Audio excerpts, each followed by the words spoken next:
All right, so let's go. We have another guest joining us. We'll wait for them to join us officially. I'm not sure who that was. No, she's just a guest. Okay, so a guest with us. And you cannot do any of these things without at least one lady present or two. So thank you all, good people, for joining us. I appreciate your presence here. And as we open up our endeavors to discuss the issues of emotional intelligence and balance, peace, and awareness.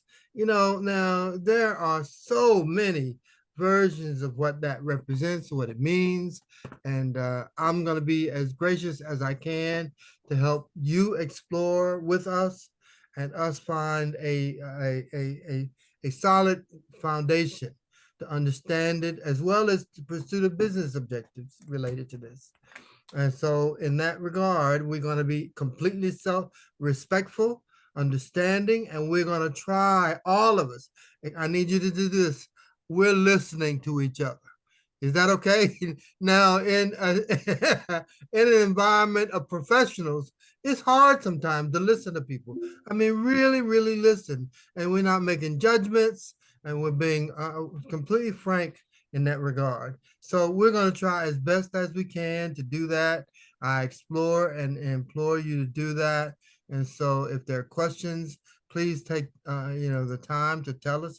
And if you have that question, just raise your hands, so that we can get a better grip on what we need to understand from each other. Is that okay? Is that okay? Very good. Very good. So let's just get started. Man, I'm going to try to pierce through a couple of things regarding this. There are so many areas of things that we need to look at because when you talk about emotional balance or emotional intelligence, consider this: you're in a room of only women. You're the only man. And a subject comes up that requires the man's point of view. And it demands that you say to the audience, I am a man. And I say to you, this is how I feel.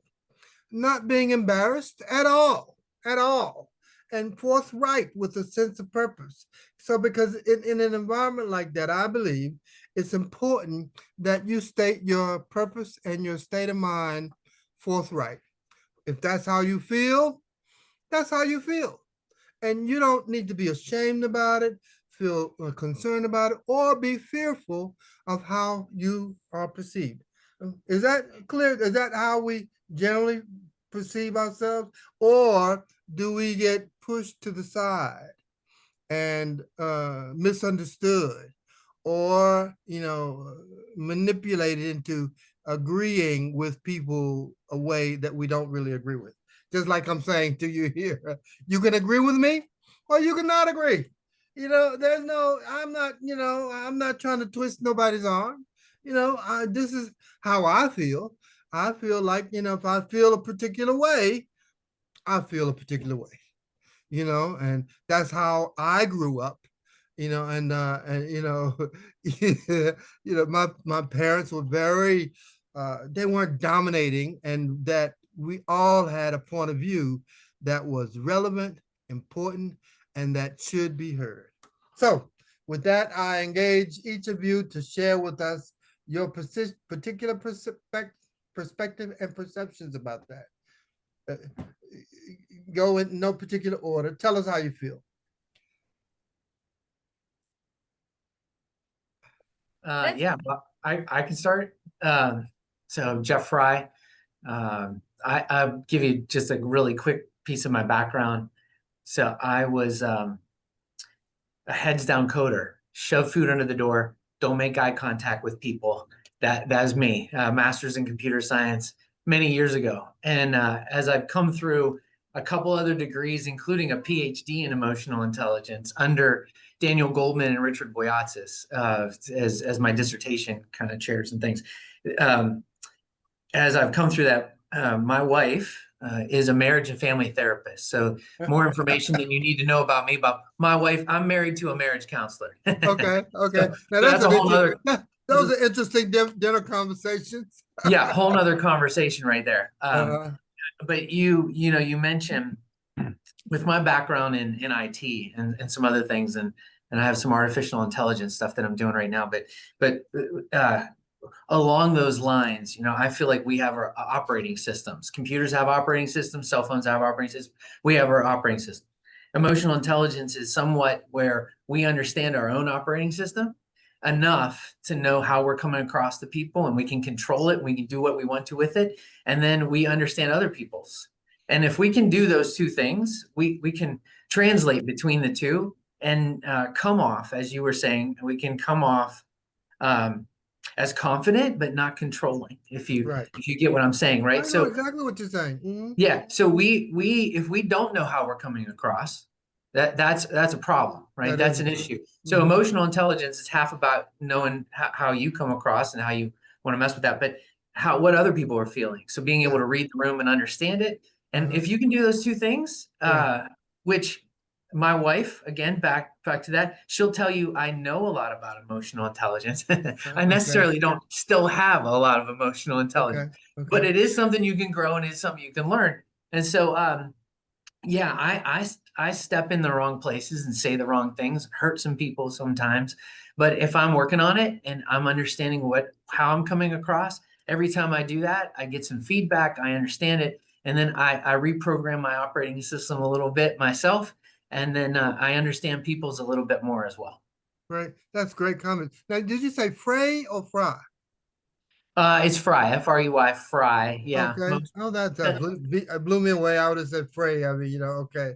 No, Well, you're good. so You're no, good. those are great comments, Jeff. I appreciate them. I appreciate that. Yeah. Now, anybody else have comments or Looks perceptions? like I'm up. My name is Doug Newell. I'm a lawyer turned peacemaker. Obviously have a law degree, but I also have a master's degree in peacemaking and conflict studies. And I've been studying emotions since my master's degree studies in the late 1990s, primarily interested in the neuroscience of emotions and affect. Because in my line of work, I am called into high conflict disputes Mm, where people are screaming and shouting at each other. In wow. some cases, a lot of violence. I worked for 10 years in maximum security prisons training life inmates how to stop prison violence. Uh-huh. Um, so emotional intelligence is something that I spent a lot of time studying because when people are in conflict, they have very low emotional intelligence. Yeah. In Yeah. fact, emotions really define what conflict is all about.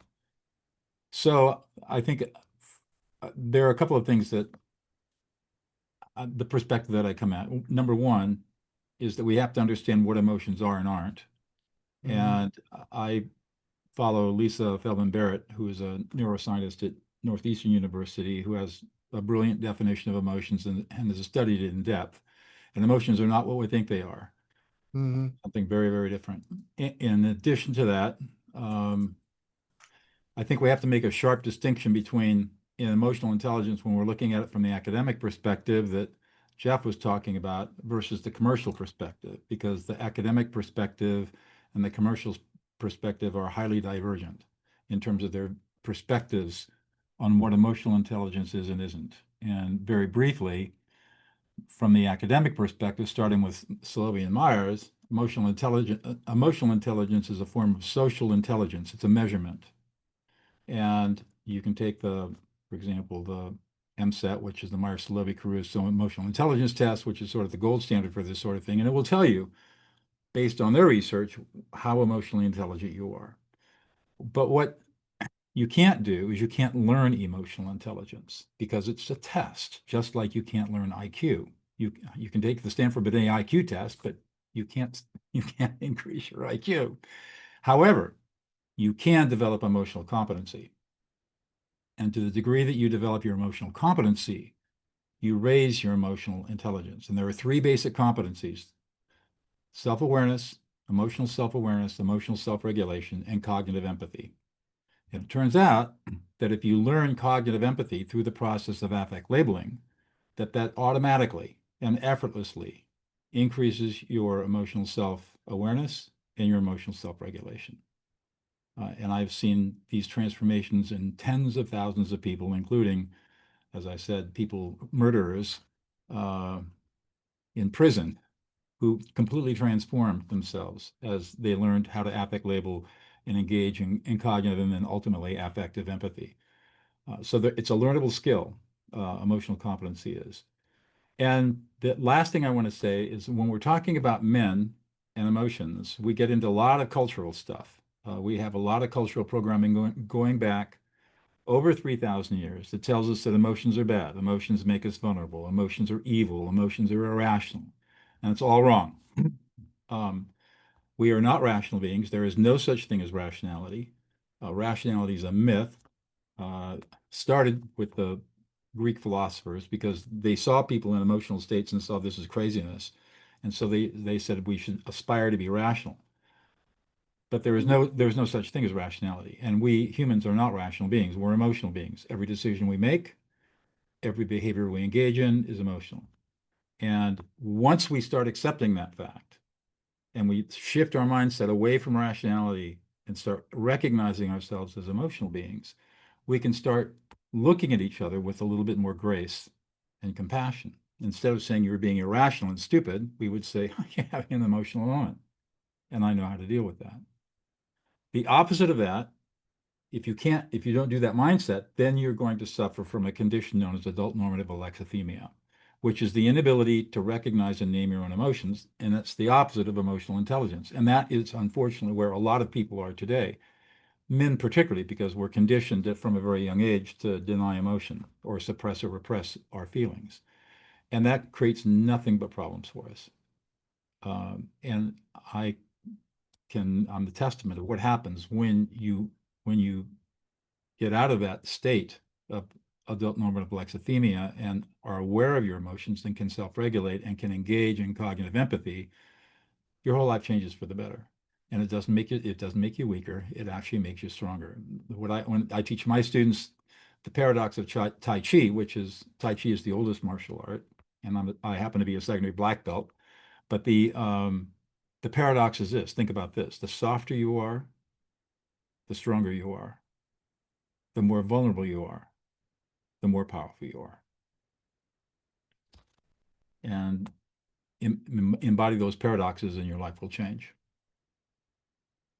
Okay, I'd like to hear from everybody. Who's next? Vivek. That was really well said, Doug. I'm Vivek Mehta. I'm the co-founder and CEO of PeopleTransformation.ai. Unlike Doug and Jeff and the others on the call, I'm not an expert in emotional intelligence, but I work with people who are in helping apply emotional competency to real world scenarios at work. So we help organizations unlock what we call 10x performers, people who are happier, who are more engaged, and who can generate significantly more value across their teams. To do that, we combine behavioral psychology, AI, and adult learning science. And we focus on pretty high stakes industries. For example, healthcare, where emotional intelligence is the difference between delivering high quality patient care and not.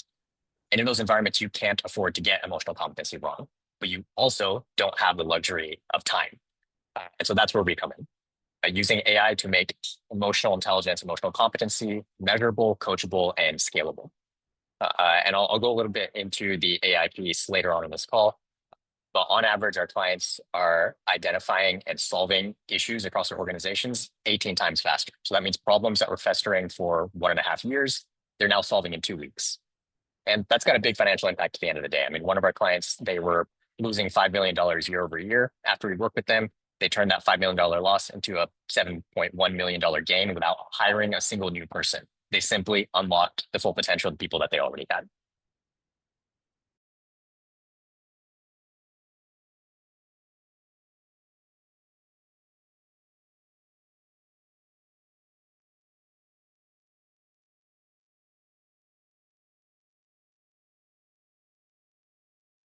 Yeah, Manoj, I'm sorry. You're next. Hi, good morning. Morning. First of all, I would like to thank the host for inviting me for such a nice gathering and all the amazing guests over here and sharing their experience. So, without taking much time, I would also like to introduce myself. I am Dr. Manoj Verma, Basically, I am a chemical engineer, 2003 batch. After that, I have done MBA in finance and Bachelor of Law, as well as a PhD in contract risk management.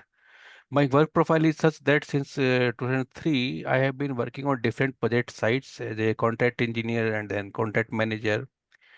And most of the time, I have to deal with the different site scenarios. The project managers of the different project sites, they will come to me sometime very angrily, sometime very exhausted, and they will discuss their problems on the site with me. They are saying, okay, the subcontractor is not working properly. I will do this thing, do that thing with them. The client is not listening to me. So all these things I had to handle on the daily basis in my last 21 years of career. So all these things I have penned down in my book, which I have authored about the EQ for the project teams. Also, more importantly, in my perspective, last 21 years, which I have learned is that we need to learn like kind of pause. Most of the time on the site, we don't know what is the actual situation on the people who are executing a project. They have project timelines very tight one. They have the monetary problems also that financially it is not site is not supported by the head office, etc. So all these things we need to take care at that what time what they were doing. So my strategy had always been there to take a pause first, think about it, be informed, and go to the root cause of the problem. Then only by verbally, by meetings and by written things, then send any reply or to take the action on these kind of things. So most importantly, emotional intelligence for me is keeping yourself more aware of the situation and take the action appropriately as you flow. But don't be overwhelmed by any situations. First of all, the person coming to you seeking help, you need to be listening to him properly. As the host started beautifully with the remarks that you should be a good listener to become emotionally intelligent. So this I really appreciate. This is the main thing. So once you listen to the people and have the idea what they need from you, and then you go to listen to the other people also, what they want to know, what is their perspective. So accordingly, we can have a win-win situation all the time. More importantly, if you are a working professional and you encounter such kind of things, you should have a record of all the events. Most of the time, like you have a discussion with something, okay, you will change something. But if you will not pen it down and not inform by email or letter or something, you will fall short of. Later on, it will create dispute later on. So as our friend Mr. Vivek also told that his client was having so many issues because of these kind of things. So they developed a system like AI-based system in which one they are recording everything, and later on we can come back to these kind of things. Okay, what happened at what time, in what meeting, who was saying what. So based on this, he can resolve the dispute, and that time there is less chances of any dispute raising to the high level of confrontation. So I really appreciate these kind of things. This is my little perspective. Right. Well, we appreciate your involvement in this. As a matter of fact, on a higher level, these dynamic topics, I mean, because very few of us, I mean, because if we engage on a consistent and regular basis about ourselves, and say, for instance, if we take inventory, observing ourselves, evaluating how you respond, I mean, because, I mean, the impacts of fear, embarrassment, being appreciated, not those things can have an issue, an impact on our personalities, and at the end of the day, and our performances. Because I was just understanding how people in the finance industry, they use engaging psychologists to help them probe personalities to find the imbalances, and so that we can step forward to engage properly, evaluating properly, so that we can reach higher levels of performance. Now, I don't know if how you feel about that, and I mean, and what kind of inventory. So we want to look at the EQ for work, EQ for relationships, and EQ for life, and AI tips and advice, and then we're going to engage our audience, and if they have questions about what we feel or can perceive to be unique development structures.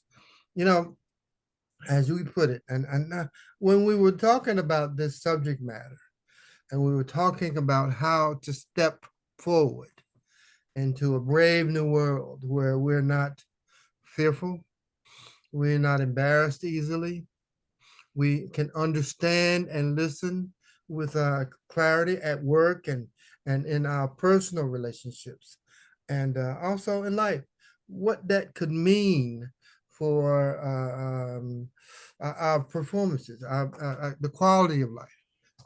And so if you could tell us about what you think, I mean, I don't know what well, I guess you take your personal work, I mean, and things like that. What can I do? And say you have an employee that you just can't reach, an employee that you just can't reach, and you're just trying to find the balance, what steps to take and that kind of thing.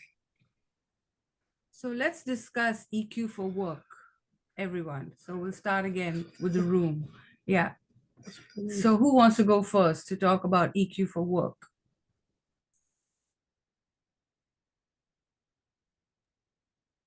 I can go ahead and start here. So I kind of want to start by telling a story of a recent client that we worked with. This was a large, pretty fast growing home builder in the state of Texas, not an industry where you typically think that emotional intelligence, emotional competency are things that are highly valued. And we can say for decades of this business running, they weren't explicitly talked about. This is a family run business. They had certain values that were kind of built into how they worked, but it wasn't things that were taught. Their workforce was pretty steady. They weren't getting new people in. They weren't losing a lot of people. They had a lot of loyalty. But then they started to grow, and they grew really fast. They doubled in a year. They quadrupled the year after that. And overnight, the kind of intimacy that was natural in a family-run organization was no longer working. People no longer knew each other on a first-name basis. Colleagues were now working remotely. Processes that used to work were now breaking down overnight. And so we came in and we identified across this organization, there are about 40 different managers who needed to improve their emotional competencies in order to meet the changing needs of the organization. And this was across a wide array of topics, ranging from having conversations during times of change, managing conflict. There was in total, I believe, around 35 different emotional competencies that we were working on. And traditionally, this is something that would be impossible to tackle at scale. You'd kind of have to focus on maybe the top 3 areas of improvement and kind of roll out one size fits all coaching and training to try and make a difference for those people. But now when we have technology like AI agents, we can start to personalize emotional competency development to what each individual needs. And I won't go into the extreme details here, but what we ended up doing is we had experts like the folks on this call who would come and start with emotional competency training. So this was something that was done in person. We still believe in person is the best way to try and teach a new topic, especially something that's as complex as emotional competence, and especially for an audience like this, which was naturally kind of resistant to the idea of emotional intelligence in the first place. But what we know from adult learning best practices is that within 30 days, we'll forget 90% of what we learned unless we are continually practicing that new skill and applying it to a real world situation. And that's where the AI comes in. We use the AI to identify what are the real world needs. There is a remote team that is low on building supplies and they have a lot of frustration. How do you handle that difficult conversation in a way that they get what they need and that both parties leave happy and ready to be more productive? Once we identify the situation, then we use the AI to help coach that specific individual on how do you have that difficult conversation? How do you apply the new emotional competency that you just learned? And just through this simple process of repetition, we find that we have a 90% higher retention of that new competency. And over time, this organization that was losing control, spiraling, and unable to deal with their growth is now on a healthy growth trajectory. We have 40 new managers that their employees are reporting them as having significantly higher emotional competence. And overall, it's a significantly happier, more engaged team. Very good, very good. That was great, Vivek. Any comments on that? Yeah, I mean, Jeff. I can build on that a little bit. So I don't know if we were working on the same project, but Texas construction company, I've got the same thing. You know, those are interesting groups because at work, when you say work, what does work mean? A lot of people work remotely now, so there's all kinds of things, you know, issues with that. But I'll kind of build on what you were saying is that if you are in a cave by yourself, emotional intelligence is still good healthily for you, but you can be as emotionally and as intelligent as you care about, right? So developing the competencies. So resonant relationships, we've kind of heard this term. You have to practice emotional intelligence in the midst of people, and sometimes those workspaces are not a safe space, right? We're taught to make quick decisions. We're taught to master things, and emotional intelligence is squishy. It causes you to sit with things that you can't necessarily fix, right? Especially other people, relationships. I mean, you can be highly, highly emotional intelligent. The other person that you're working with, maybe not so much. We're having an issue. There's some things going on, right? So I will say finding a workspace or being able to recognize from a bottom up, top down, being able to recognize a space where you can practice the skills and you can do it continually and you can understand that is really important. So, so sometimes that doesn't feel right at work, depending on what culture the company has. So a company that has gone with a trainer like myself to come in, or an advisor or something, a speaker has come in with that software with AI, with said, look, hey, we need to up our AI in one way, shape, or form. These competencies, we need to do that. That culture, safe space to go practice those things. If we are not in a safe space to be able to practice those competencies and up, you know, what you were talking about, cognitive empathy, if we can't up that, then it's really tough. It's really tough to increase that. It's hard to do at work that don't, in workspaces that don't allow you to be able to do that. Very good, very good. That was great, Jeff. I got a real hinge on things. Who's next? I'll go next. Okay. So how do you create an emotionally safe space? And the answer is the people at the top have to do that. So if you want an emotionally intelligent organization, your CEO and your board have to be emotionally intelligent themselves, probably have to have a higher emotional intelligence than anybody else, because how they behave is what everybody else is going to do. I can't tell you how many times I've been called into organizations, usually by HR, saying we got to change things around here. And I say, do you have your CEO's buy-in? And they say no. And I said, sorry, this engagement is not for me. Yeah. Good. Kudos to you for not taking that engagement. That's No, rough. I agree with everybody else also that the emotional competencies that I teach through APIC labeling are skills that need to be practiced. That's why I will never go in and do a one-off workshop. If you engage me, you're going to engage me for at least 8 weeks. And over that 8-week period, we will develop these skills, but it's not something that you read a book about and then go out and do. Mhm. It takes, Okay. and in the beginning, it's scary, especially for a man, Mhm. because you are going against childhood programming and you're going against cultural programming, and you have to deal with the fear of loss of reputation, people making fun of you, suffering from ridicule, humiliation, and shame. But the good news is those are all internal fears and they're not real. When you push through that and see the effects that you have on people, when you can listen them into existence, when you can provide leadership empathy, when you can create emotionally safe places for people to be and work and thrive, everything changes. And you now realize that you've been a slave to a myth that has held you back for your entire career. So it takes a little bit of courage and it takes practice, but the transformative effect on the other side is amazing. But if you're the leader and you don't want to do that stuff because you don't have a growth, that's the other thing. You got to have a growth mindset.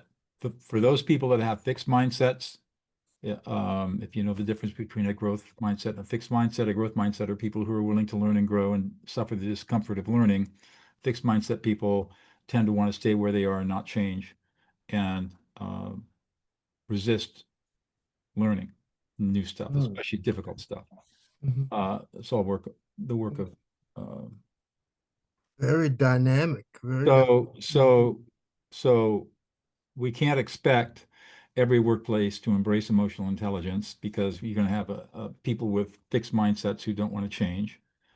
However, if you can get the leadership to change and grow and develop this, then inexorably the skills will propagate throughout the organization because we are mimetic creatures. We learn by watching other people. And if we are seeing modeling by leaders, then we're gonna model that behavior. So I mean, so this is all things to think about in terms of workplace behavior. I think I've come around to thinking that probably the most important leadership skill is leadership empathy, the ability to understand and reflect back the emotional experiences of other people.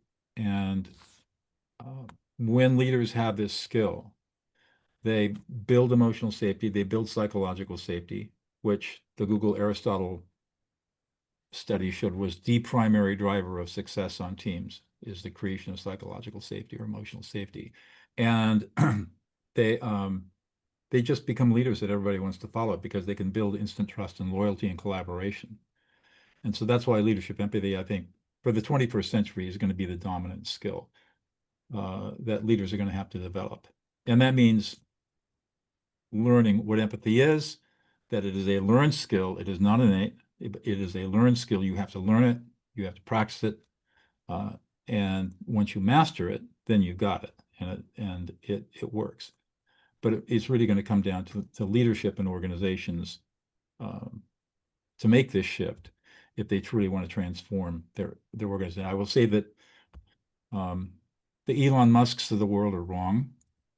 I don't know if you know this, but in February, he was on Joe Rogan's show, the Joe Rogan Experience podcast. And he said that empathy was the bane of Western civilization. He said empathy will destroy Western civilization. He couldn't be more wrong. And for all kinds of reasons, I don't know if the guy is mentally ill or autistic. There's something wrong with him. Because anybody who does not recognize the power of empathy has a serious, serious problem. And we have to ignore that kind of noise. We have to ignore the toxic masculinity that's going out there right now, which is destructive of relationship and destructive of individuals. And we have to really, really focus on understanding and embracing emotions as the basis of who we are as human beings. Amazing. That's good, Doug.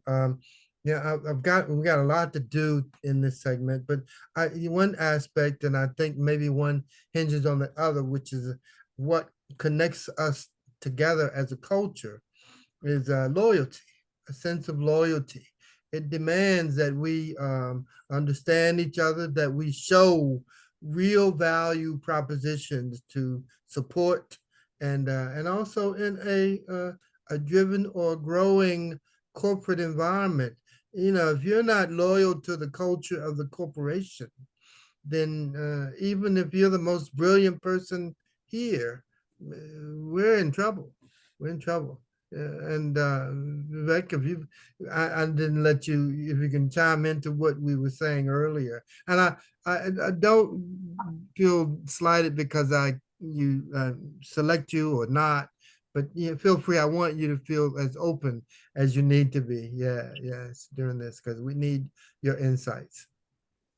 Yeah, I'd love to kind of hop off of what Doug was saying. You have to have leadership buy-in. We used to sell to HR. Now we sell to CEOs. And I want to speak a little bit about how we get CEO buy-in. And it's not by selling, we're going to make your organization have higher emotional competence.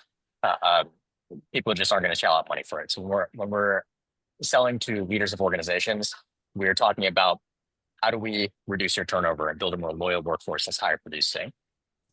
How do we reduce decision delays and communication barriers? How do we make your leadership more strategically effective? And the lubricant, the how of all these things is emotional competency. And so I just wanted to make that point that when we talk about emotional intelligence, it's not in this separate removed bucket. It is the driver to everything that we're doing in our day to day. And when we're messaging the value to certain people, we have to put it in the language that they're going to resonate with.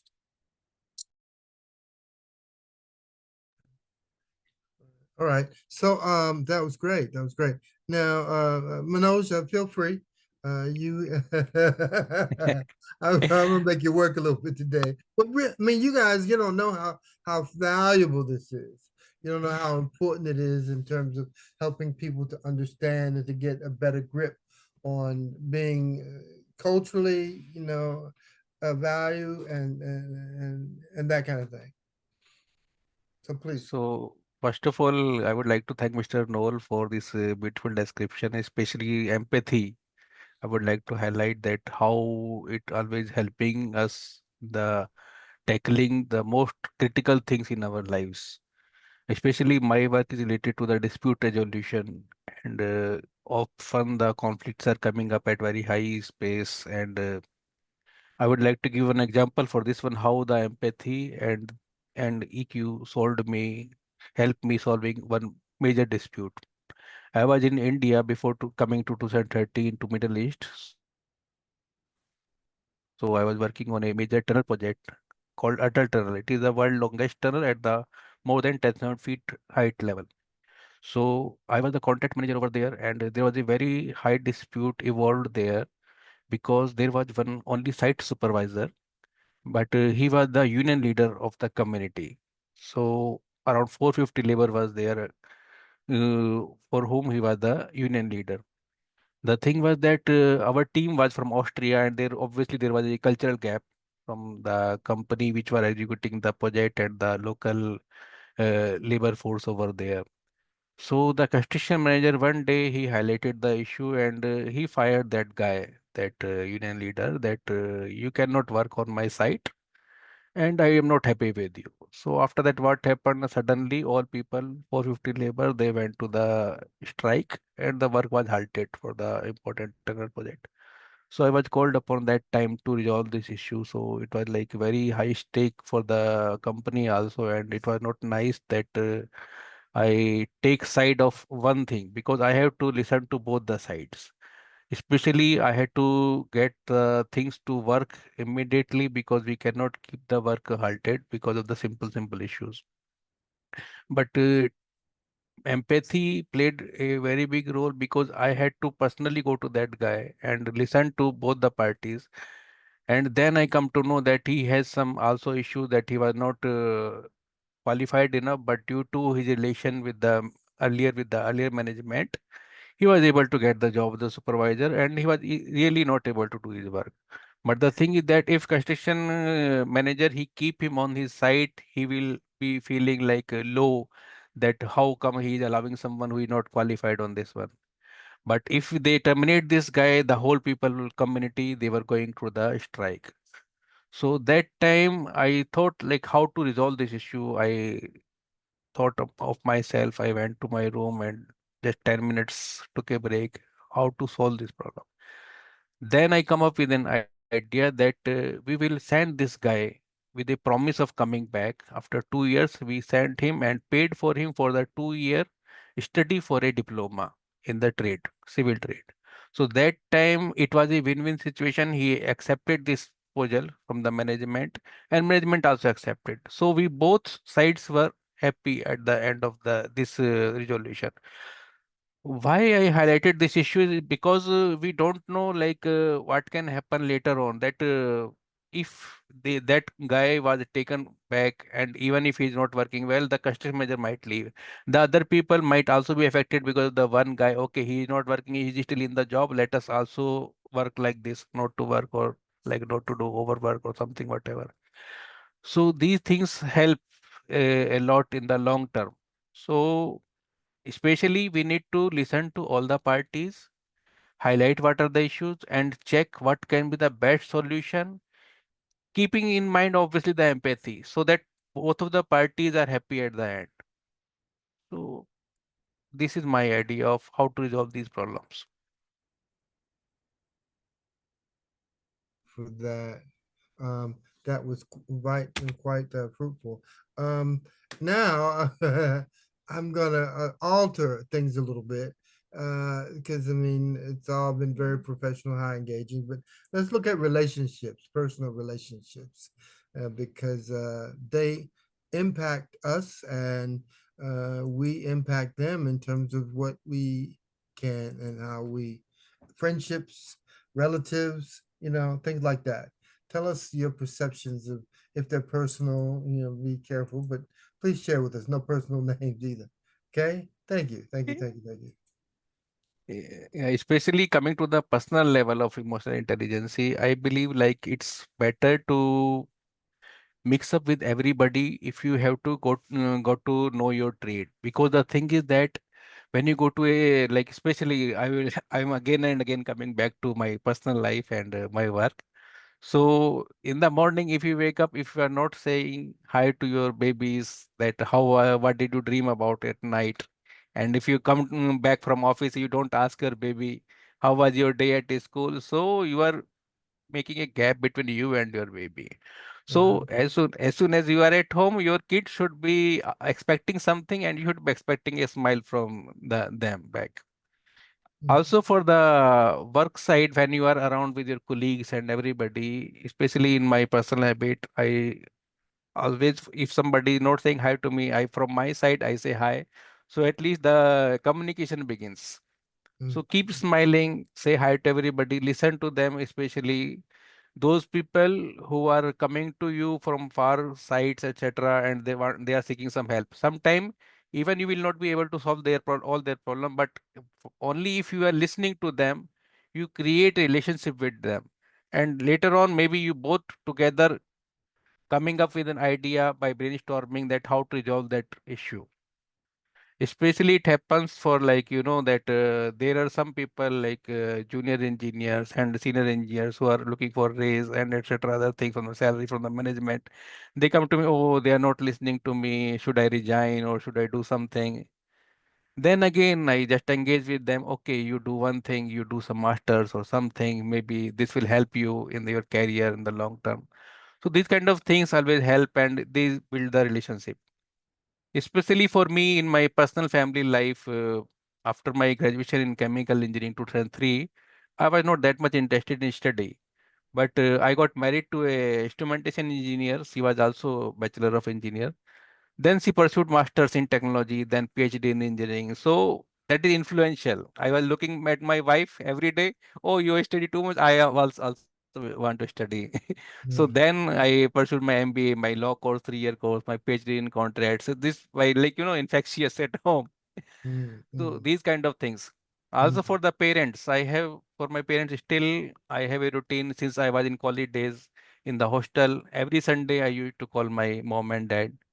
So this is still, now I am 45-year-old. Every Sunday my parents are expecting, okay, Manoj will call me. Yes, yes, So yes. that's how you timely you make the relationship, and this is all about making the emotional attachment with the other people. So whenever they are expecting, they already expect from you something. Although you're not doing something, but you are saying hi, and they feel like they care for you.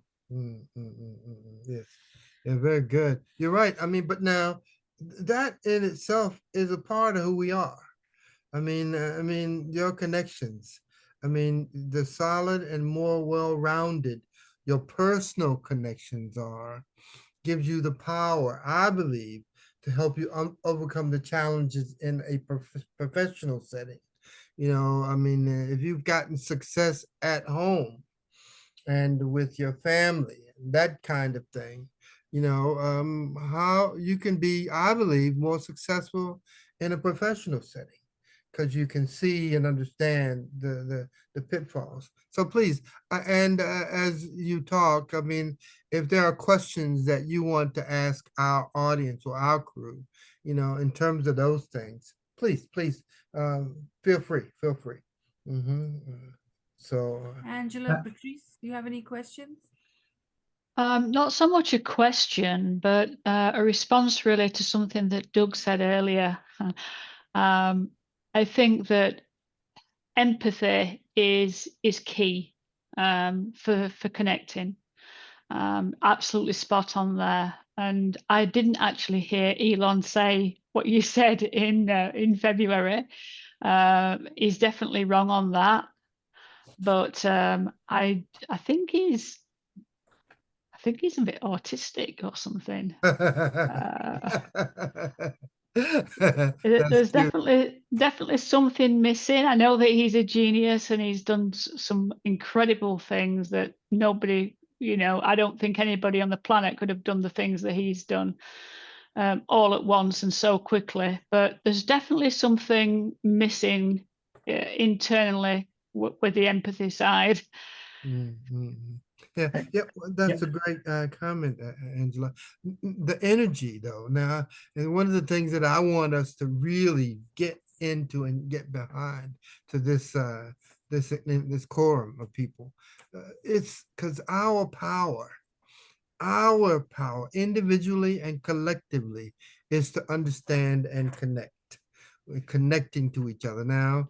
We haven't gotten there, but I want us to connect from the standpoint of we've learned and we read and we consume and we evaluate, but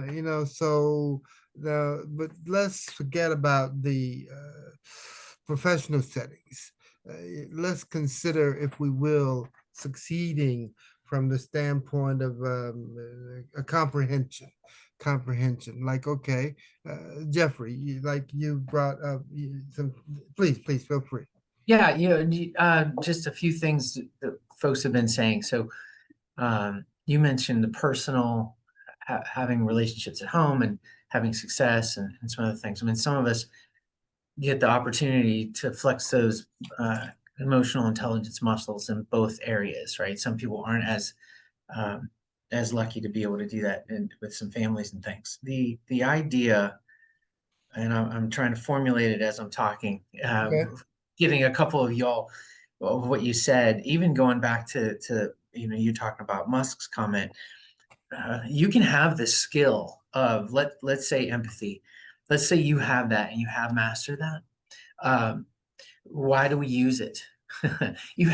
There's skills that I have that I don't flex and I don't use at times.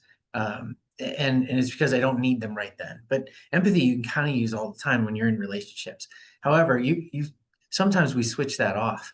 So at work, there might be a reason you're using it because you know that when you do, wow, interesting. I mean, it's an innate ability. Interesting. It gets the company further to the construction thing we were talking about before, right?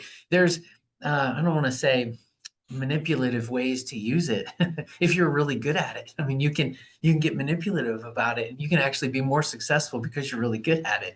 And you can use anything in a bad way, right? But go back to families,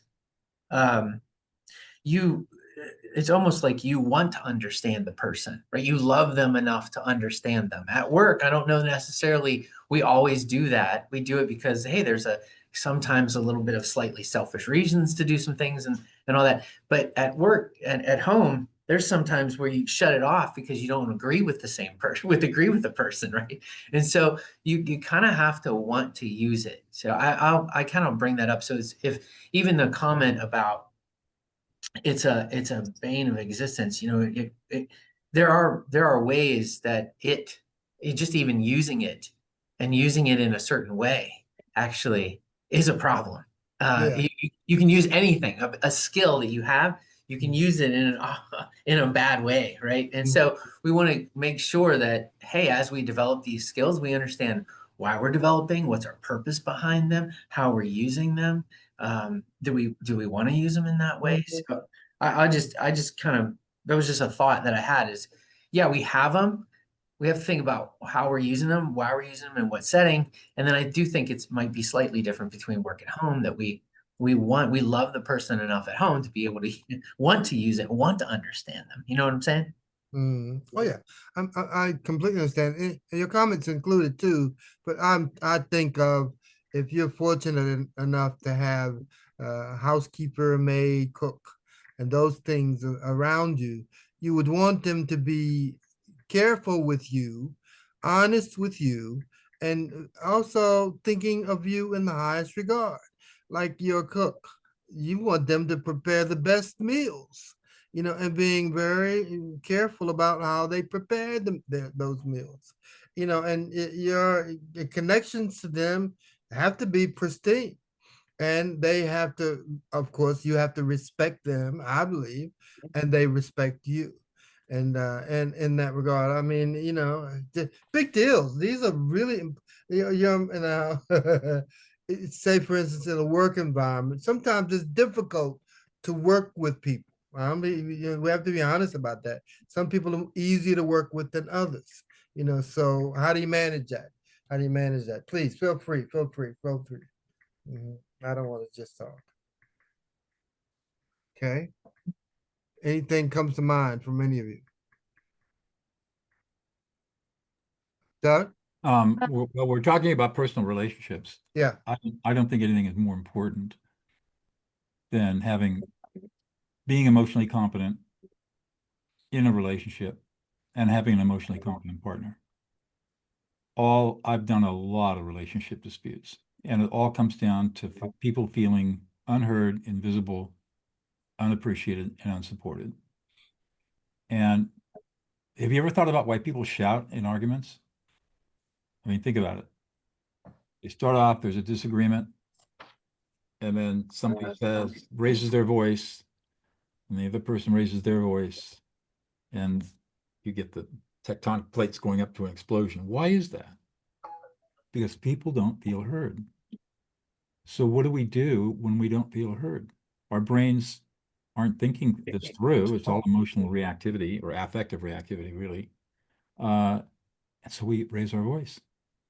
Because if I raise my voice, I'm trying to shout across a river, then maybe you'll hear me. And the other person, of course, isn't feeling heard. All they hear is this loud noise coming from the other person. And what do? They raise their voice. And it gets louder and louder and louder. And the solution to all of that is to listen and to reflect. Reflect on the emotional experience of the speaker. That's a process known as affect labeling, which is affect labeling is the foundational skill of life. Most people have never heard of it. It's a new affair. Various ideas have been around for a long time, but really the formulation has come about in the last 20 years. The idea of reflecting another person's emotional experience so they feel deeply heard and validated. And that is what I mean by cognitive empathy. That is the practice of cognitive empathy. It is the practice of leadership empathy. And in relationships, it's the only way that you can build trust and intimacy with a partner. Because when the other person feels heard and validated and safe, what grows? Intimacy and trust. You guys are amazing. And the promise that I make to my clients is learn these skills and you will never have a fight or argument again in your life. You guys are amazing. Thank you. Thank you for that, Doug. Now, this has been power packed. It's been amazing. So what I need you to do is I need you to create a tip because we're running out of time. Just a final conclusion or tip that might be advantageous for anyone listening to our broadcast. I'd like to just add something. I've just completed a positive intelligence course with a guy called Malcolm Evans. It wasn't something that I felt that I needed, but having done it, it's the best thing that ever happened. We've been talking about empathy. My apologies for being late. I couldn't get my link to work for some reason. But we've been talking about empathy, and I think that having done the course, I learned something there that I didn't really give much thought to before. And it was something that Doug touched on earlier, about understanding when sometimes we have a really good relationship with some people and not with others. And when we're not having a good relationship with someone else, maybe they're going through some serious pain or something just happened to them, and they bring in that to the conversation without you knowing that this is why they're hurting. So I've been learning more about the empathy side of what someone else may be going through instead of self. And it's been amazing. Okay. Tips. Come on. Big deal. Tell me. We didn't quite get to this topic on this call, but I want to speak a little bit about the like chat GPT-ification of therapy.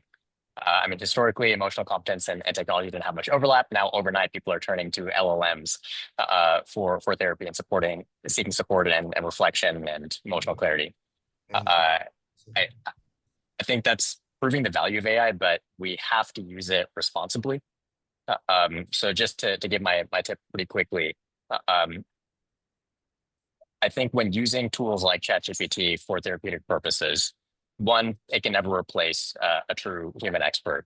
Two, it has to have a true methodology. You can't just open up ChatGPT and start talking to it. In fact, I believe people on this call have built their own GPTs where you can access some of that methodology and expertise yourself. And it needs understanding of you. In the workplace, we're getting a lot of information about people's behavioral psychometrics, their goals, their competencies, and that's kind of how we can personalize to each specific individual. But if you're just talking to an LLM by yourself, make sure that you're giving enough context about what are you actually trying to do? Going back to the points that Doug and Jeff were making, what do you need the emotional competency for? What's that skill that you're trying to apply to this situation on the ground? And the last thing that you need is cadence. Once again, going back to some of the points discussed on this call, it can't just be when it comes to mind, you're going to go and hit up an LLM and try and get some insight out of it. It has to be something that you're doing regularly so that you are actually gaining those skills and improving competency over time, not just offloading your emotional intelligence onto a technology.